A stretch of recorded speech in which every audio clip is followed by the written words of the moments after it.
आप सभी को देवउठनी एकादशी की हार्दिक शुभकामनाएं। नमस्कार दोस्तों, स्वागत है आप सभी का मेरे YouTube चैनल आर के भक्ति ज्ञान में। भक्तों, आज की वीडियो में हम आपको देवउठनी एकादशी प्रमोदनी एकादशी की व्रत कथा सुनाएंगे। तो सभी भक्तजन हमारी कथा को श्रद्धा भाव और प्रसन्नचित मन से सुने। जो भक्त हमारे चैनल पर नए आए हैं, जिन्होंने अभी तक हमारे चैनल को सब्सक्राइब नहीं किया है, वो हमारे चैनल को सब्सक्राइब अवश्य करें। वीडियो अच्छी लगे तो वीडियो को लाइक करें और कमेंट में विष्णु भगवान की जय अवश्य लिखें। कार्तिक माह के शुक्ल पक्ष की एकादशी को देवउठनी एकादशी, देवोत्थान एकादशी, देवउठनी ग्यारस, प्रबोधनी एकादशी आदि नामों से जाना जाता है। इस दिन श्री हरि विष्णु निद्रा से जागते हैं। एक राजा के राज्य में सभी लोग एकादशी का व्रत रखते थे। प्रजा तथा नौकर चाकरों से लेकर पशुओं तक को एकादशी के दिन अन्न नहीं दिया जाता था। एक दिन किसी दूसरे राज्य का एक व्यक्ति राजा के पास आकर बोला, महाराज कृपा करके मुझे नौकरी पर रख ले। तब राजा ने उसके सामने एक शर्त रखी कि ठीक है, रख तो लेंगे, किंतु रोज तो तुम्हें खाने को सब कुछ मिलेगा, पर एकादशी को अन्न नहीं मिलेगा। उस व्यक्ति ने उस समय हाँ कर ली, पर एकादशी के दिन जब उसे फलाहार का सामान दिया गया तो वह राजा के सामने जाकर गिड़गिड़ाने लगा, महाराज इससे मेरा पेट नहीं भरेगा, मैं भूखा ही मर जाऊंगा, मुझे अन्न दे दो। राजा ने उसे शर्त की बात याद दिलाई, पर वह अन्न छोड़ने को राजी नहीं हुई। तब राजा ने उसे आटा दाल चावल आदि दी। वह नित्य की तरह नदी पर पहुंचा और स्नान कर भोजन पकाने लगा।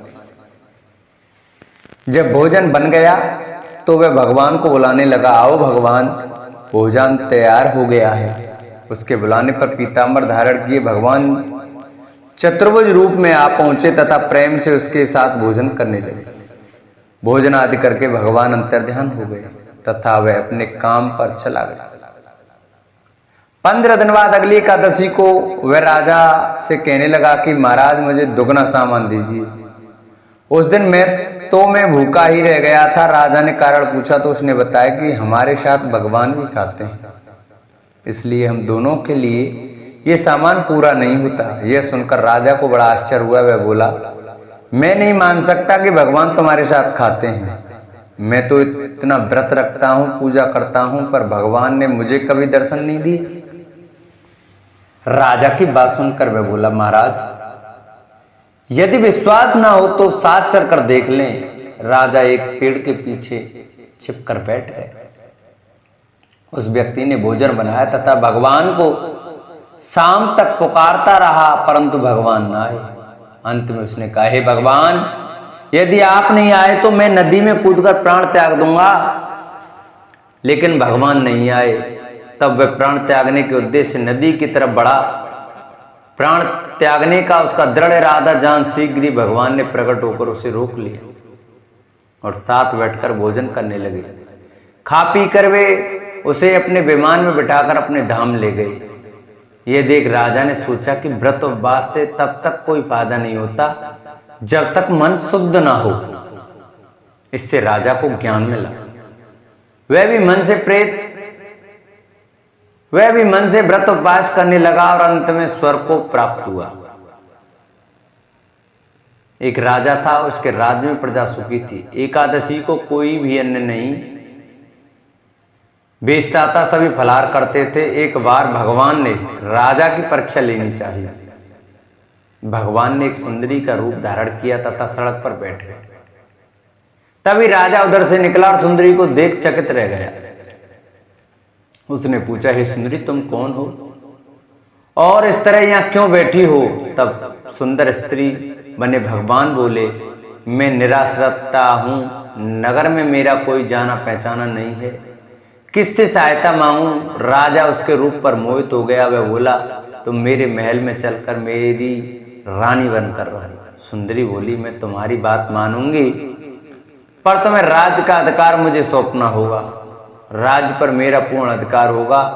मैं जो भी बनाऊंगी तुम्हें खाना होगा। राजा उसके रूप पर मोहित था, अतः उसने उसकी सभी शर्तें स्वीकार कर लीं। अगले दिन एकादशी थी। रानी ने हुक्म दिया कि बाजारों में अन्य दिनों की तरह अन्न बेचा जाए। उसने घर में मांस मछली आदि पकवाए तथा परोसकर राजा के सामने खाने के लिए रख दी और कहा। यह देखकर राजा बोला, रानी आज एकादशी है, मैं तो केवल फलाहारी करूंगा। तब रानी ने शर्त की याद दिलाई और बोली, या तो खाना खाओ, नहीं तो मैं बड़े राजकुमार का सिर काट लूंगी। राजा ने अपनी स्थिति बड़ी रानी से कही तो बड़ी रानी बोली, महाराज धर्म ना छोड़ें, बड़े राजकुमार का सिर दे दें, पुत्र तो फिर मिल जाएगा पर धर्म नहीं मिलेगा। इस दौरान बड़ा राजकुमार खेलकर आ गया। मां की आंखों में आंसू देखकर वह रोने का कारण पूछने लगा तो मां ने उसे सारी वस्तु स्थिति बता दी। तब वह बोला, मैं सिर देने के लिए तैयार हूं, पिताजी के धर्म की रक्षा होगी, जरूर होगी। आज राजा दुखी मन से राजकुमार का सिर देने को तैयार हुआ तो रानी के रूप में भगवान विष्णु ने प्रकट होकर असली बात बताई। राजन, तुम इस कठिन परीक्षा में पास हुए। भगवान ने प्रसन्न मन से राजा से वर मांगने को कहा तो राजा बोला, आपका दिया सब कुछ है, हमारा उद्धार करें। उसी समय भगवान ने वहां पर एक विमान उतारा। राजा ने अपना राजपुत्र को सौंप दिया और विमान में बैठकर परम धाम को चला गया। देव उठनी एकादशी की एक प्रमुख कथा इस प्रकार और है। शंखासुर नामक राक्षस की है। शंखासुर ने तीनों लोकों में बहुत ही उत्पात मचाया हुआ था। तब सभी देवताओं के आग्रह करने पर भगवान विष्णु ने उस राक्षस से युद्ध किया और यह युद्ध कई वर्षों तक चला। युद्ध में वह असुर मारा गया और इसके बाद भगवान विष्णु विश्राम करने चले गए। कार्तिक शुक्ल एकादशी के दिन भगवान विष्णु की निद्रा टूटी थी और सभी देवताओं ने भगवान विष्णु की पूजा की थी। शिव महापुराण के अनुसार पौराणिक समय में दैत्यों का राजा दम्भ हुआ करता था। वह बहुत बड़ा विष्णु भक्त था। कई सालों तक उसके यहाँ संतान नहीं होने के कारण उसने शुक्राचार्य को अपना गुरु बनाकर उनसे श्री कृष्ण मंत्र प्राप्त किया। यह मंत्र प्राप्त करके उसने पुष्कर सरोवर में घोर तपस्या की। भगवान विष्णु उसकी तपस्या से प्रसन्न हुए और उसे संतान प्राप्ति का वरदान दे दिया। भगवान विष्णु के वरदान से राजा दम्भ के यहाँ एक पुत्र ने जन्म लिया। इस पुत्र का नाम शंखचूड़ रखा गया। बड़ा होकर शंखचूड़ ने ब्रह्मा जी को प्रसन्न करने के लिए पुष्कर में घोर तपस्या की।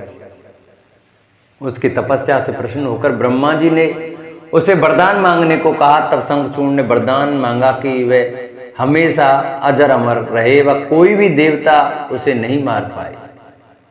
ब्रह्मा जी ने उसे यह वरदान दे दिया और कहा कि वह बद्रीवन जाकर धर्मध्वज की पुत्री तुलसी को तपस्या कर रही है, उससे विवाह कर ले। शंखचूड़ ने वैसा ही किया और तुलसी के साथ विवाह के बाद सुखपूर्वक रहने लगा।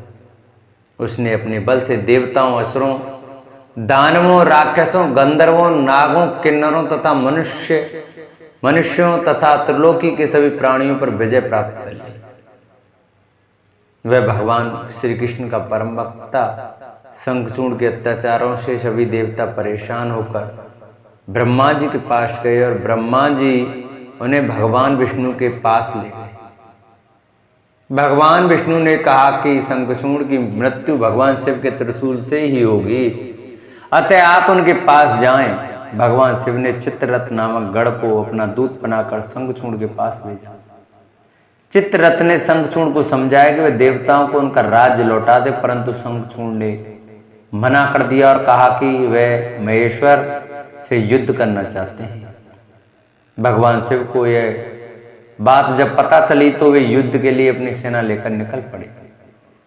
इस तरह देवता और दानवों में घमासान युद्ध हुआ, परंतु ब्रह्मा जी के वरदान के कारण शंखचूड़ को देवता नहीं हरा पाए। भगवान शिव ने शंखचूड़ का वध करने के लिए जैसे ही अपना त्रिशूल उठाया, तभी आकाशवाणी हुई कि जब तक शंखचूड़ के हाथ में श्री हरि का कवच है और इसकी पत्नी का सतीत्व खंडित है, तब तक इसका वध असंभव है। आकाशवाणी सुनकर भगवान विष्णु वृद्ध ब्राह्मण का रूप धारण कर शंखचूर्ण के पास गए और उससे श्री हरि कवच दान में मांग लिया।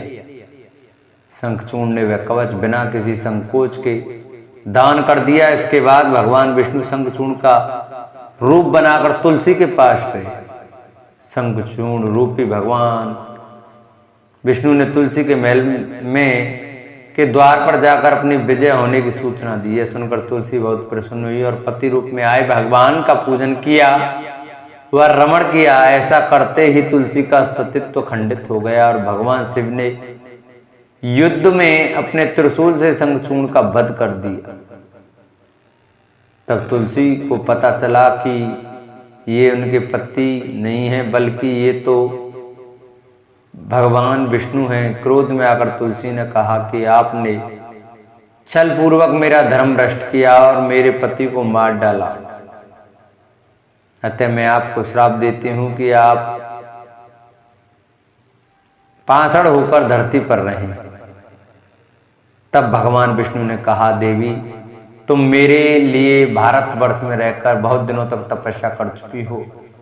तुम्हारा यह शरीर नदी रूप में बदलकर गंडकी नामक नदी के रूप में प्रसिद्ध होगा।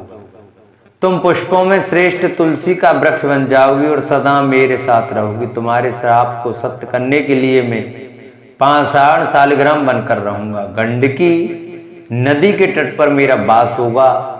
देव प्रबोधनी एकादशी के दिन भगवान शालिग्राम व तुलसी का विवाह संपन्न कर मांगलिक कार्यों का प्रारंभ किया जाता है। हिंदू धर्म मान्यता के अनुसार इस दिन तुलसी शालिग्राम विवाह करने से अपार पुण्य प्राप्त होता है।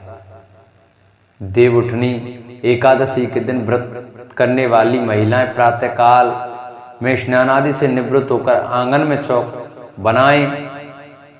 तत्पश्चात भगवान विष्णु के चरणों को कलात्मक रूप से अंकित करें। फिर दिन की तेज धूप में विष्णु के चरणों को ढक दें। देवउठनी एकादशी को रात्रि के समय सुवासित स्तोत्र पाठ, भगवत कथा और पुराण आदि का श्रवण तथा भजन आदि का गायन करें। घंटा, शंख, मृदंग, नगाड़े और वीणा बजाएं। विविध प्रकार के खेलकूद, लीला, नाच आदि के साथ इस मंत्र का उच्चारण करते हुए भगवान को जगाएं। उत्तिष्ठ गोविंद त्वज निद्राम जगतपते, तुई सुप्ते जगन्नाथ जगत सुप्तम भवेदिदम्। उत्तिष्ठे चेष्टते सर्वमुष्टिस्तिष्ठ माधव, गता वेदा विच्छेव निर्मलं निर्मलादिश। शारदानि च पुष्पाणि गृहाणं केशव।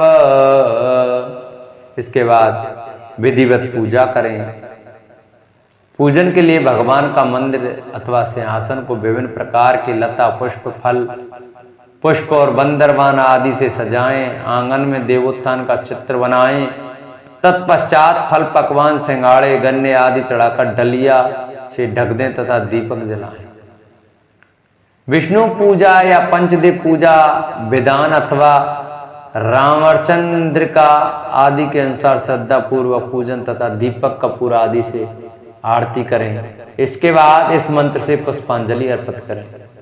यज्ञेन यजमेजन्त देवास्तानि धर्माणि प्रथमान्यस्यन, तेनाकं महिमानं सचन्त यत्र पूर्वे साध्या सन्ति देवा। तत्पश्चात इस मंत्र से प्रार्थना करें। इयं तु द्वादशी देव प्रोबोधाय विनिर्मिता, त्वयैव सर्वलोकानां हितार्थ शेष सायन। इदं व्रतं मया देव कृतिं प्रत्येतव प्रभो, न्यूनं संपूर्णतां यातु त्वा प्रसाद जनार्दन। साथ ही प्रहलाद, नारद, पाराशर, पुंडरीक, व्यास, अम्बरीश, शुक, शौनक और भीष्म आदि भक्तों का स्मरण करके चरणामृत पंचामृत व प्रसाद वितरण करें। तत्पश्चात एक रथ में भगवान को विराजमान कर स्वयं उसे खींचें तथा नगर ग्राम या गलियों में भ्रमण कराएं। शास्त्रों के अनुसार जिस समय वामन भगवान 3 पद भूमि लेकर विदा हुए थे, उस समय दैत्यराज बलि ने वामन जी को रथ में विराजमान कर स्वयं उसे चलाया था। ऐसा करने से समुत्थिते ततो विष्णु क्रिया सर्वदा प्रवर्तेत के अनुसार भगवान विष्णु योग निद्रा को त्याग कर सभी प्रकार की क्रिया करने में प्रवृत्त हो जाते हैं। अंत में कथा श्रवण कर प्रसाद का वितरण करें। बोलो विष्णु भगवान की जय। बोलो एकादशी माता की जय। जिन भक्तों को हमारी देवउठनी एकादशी, प्रबोधनी एकादशी की व्रत कथा अच्छी लगी हो, वो हमारी वीडियो को ज्यादा से ज्यादा शेयर करें। जिन्होंने अभी तक चैनल को सब्सक्राइब नहीं किया है, वो हमारे चैनल को सब्सक्राइब करें। वीडियो अच्छी लगी हो तो वीडियो को लाइक करके कमेंट में विष्णु भगवान की जय, एकादशी माता की जय अवश्य लिखें। बोलो विष्णु भगवान की जय।